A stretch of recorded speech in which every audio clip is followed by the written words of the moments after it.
નમસ્તે, હરે Krishna two everyone. Friends, આજે આપણે બનાવીશું ક્રીમી મસ્કમેલન. ક્રીમી મસ્કમેલન ટેસ્ટમાં ખૂબ જ સરસ બને છે અને તેને બનાવતા જરા પણ વાર નથી લાગતી. તો ચાલો આજે આપણે બનાવીએ ક્રીમી મસ્કમેલન. ક્રીમી મસ્કમેલન બનાવવા માટે મેં એક ટેટી લીધેલી છે, જેનાથી મેં બધો પલ્પ કાઢી અને બાઉલમાં કાઢી લીધેલો છે. 3 કપ જેટલો મેં આઈસ્ક્રીમ લીધેલો છે, 1 અમૂલ ફ્રેશ ક્રીમ લીધેલું છે 1 બાઉલ જેટલું, 2 ચમચી જેટલા ચિયા સીડ્સ લીધેલા છે જે મેં પલાળીને રેડી રાખેલા છે, 1 બાઉલ જેટલું મેં ડ્રાયફ્રૂટ લીધેલું છે અને 1 નાનું બાઉલ મેં ટેટીના પીસીસ લીધેલા છે અને 2 ચમચી જેટલી ખાંડ લીધેલી છે. ત્યારબાદ આપણે આ જે પલ્પ છે એ અમૂલ ફ્રેશ ક્રીમ અને 1 કપ જેટલો આઈસ્ક્રીમ અને ખાંડ, આ ત્રણે આપણે બધું મિક્સ કરી અને મિક્સરમાં મિક્સ કરી લેવાનું છે. ફ્રેન્ડ્સ, આપણે સારી રીતે જે ટેટી, ખાંડ, આઈસ્ક્રીમ અને ક્રીમ જે મેં મિક્સ કરેલું હતું મિક્સરમાં સારી રીતે મિક્સ થઈ ગયું છે. હવે આપણે તેને આની અંદર કાઢી લઈશું.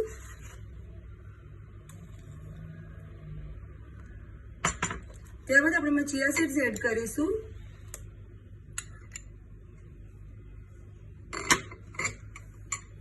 ત્યારબાદ જે ટેટીના પીસીસ મેં લીધેલા છે એ પણ આપણે એમાં એડ કરી દઈશું. આપણે એને 2 રીતે સર્વ કરવાનું છે. ગ્લાસમાં પણ આપણે સર્વ કરીને હું તમને બતાવીશ. ત્યારબાદ મેં જે આઈસ્ક્રીમ છે 1 કપ જેટલો આઈસ્ક્રીમ આપણે એડ કરીશું આમાં અને થોડું ડ્રાયફ્રૂટ.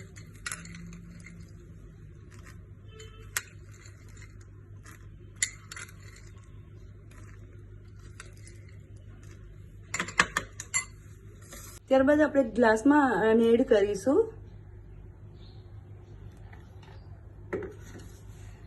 ત્યારબાદ તેમાં 2 ચમચી જેટલા ચિયા સીડ્સ આપણે એડ કરીશું. ચિયા સીડ્સ નાખીને આપણે સારી રીતે તેને હલાવી લેવાનું છે.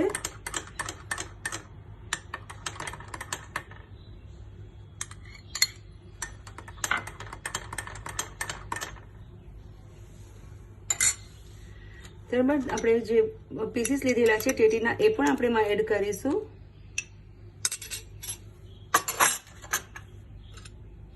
અને ત્યારબાદ આઈસ્ક્રીમ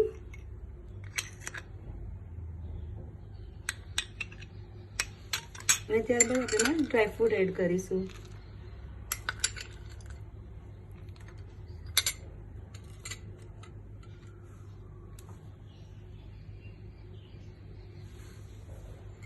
તો ફ્રેન્ડ્સ, તૈયાર છે આપણું ક્રીમી મસ્કમેલન, જે ટેસ્ટમાં ખૂબ જ સરસ બન્યું છે અને તમે પણ આ સમરમાં જરૂરથી ટ્રાય કરજો અને મારી ચેનલને લાઈક, શેર અને સબસ્ક્રાઇબ કરવાનું ના ભૂલશો. Thank you.